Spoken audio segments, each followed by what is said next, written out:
অনেক অনেক বছর আগের কথা। নদিয়া অঞ্চলের এক নির্জন জঙ্গলপাড়ের গ্রামে থাকত এক দুর্ধর্ষ চোর। গ্রামের লোক তাকে ডাকত গহনা চোর। সে ধনী লোকদের বাড়ি নিশুতি রাতে ফাঁকা করে দিত। তার হাত এত নিপুণ ছিল যে তালা ভাঙত না, তালা যেন নিজেই খুলে যেত। তবে একটা নিয়ম সে কখনো ভাঙেনি, মন্দিরে হাত দিত না। ছোটবেলায় মায়ের বলা একটা কথাই কানে গেঁথে গিয়েছিল, ভগবানকে কাঁদালে তার বিচার এড়ানো যায় না রে। তাই শত পাপ করলেও সে ভগবানের সামনে ভক্তি ভরে মাথা নিচু করত। চুরি করে ফিরে এসে ভোরবেলায় সে যেত গ্রামের প্রাচীন বটগাছের নিচে।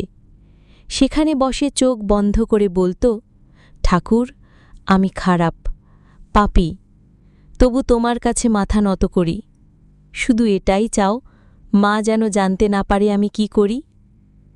এইভাবে অনেক বছর কেটে গেল। লোকেরা তার নাম জানত না, শুধু জানত রাত হলেই কোথাও না কোথাও গহনা চোর এসে গেছে। একদিন খবর এলো পাশের রাজ্য থেকে একটি সোনার অলঙ্কারে মোড়া বিষ্ণুমূর্তি এনে রথযাত্রায় ঘোরানো হচ্ছে। সে মূর্তি এক রাতের জন্য আসবে এই গ্রামের মন্দিরে। সেই মূর্তির কঞ্চে থাকবে স্বর্ণের মালা, হাতে থাকবে রত্নখচিত চক্র।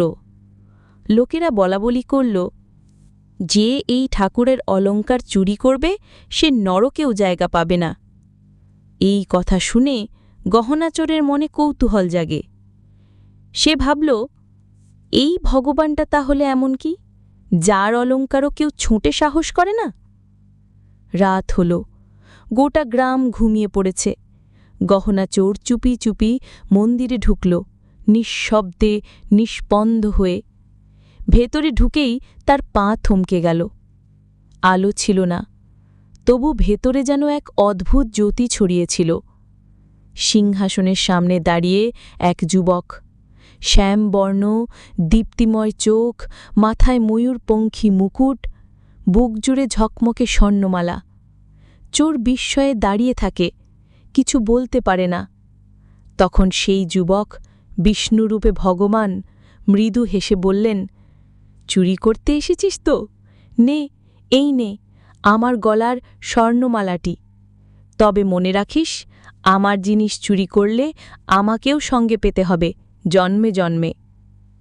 চোর যেন কেঁপে ওঠে, তার ঠোঁট কাঁপে, চোখে জল এসে যায়। সে ধপ করে হাঁটু গেড়ে বসে পড়ে। তার গলা কাঁপতে কাঁপতে বলে, তুমি যদি নিজেই চুরি হতে এসে দাঁড়াও তাহলে আমি আর কি বলল? আমি এমন ভগবান চাই না যে আমার মতো পাপীর কাছে নিজেই ধরা দেন। তার মুখ নিচু, হৃদয় স্তব্ধ। তখন ভগবান আরও এক পা এগিয়ে এসে বললেন, তুই চুরি করতে এলি, আমি তোর হৃদয় চুরি করতে এলাম। কে কাকে জয় করল বল দেখি। চোর আর কিছু বলতে পারে না। সে শুধু কাঁদে, নির্লজ্জের মতো, শিশুর মতো। সেই রাতেই গহনা চোর মারা যায়।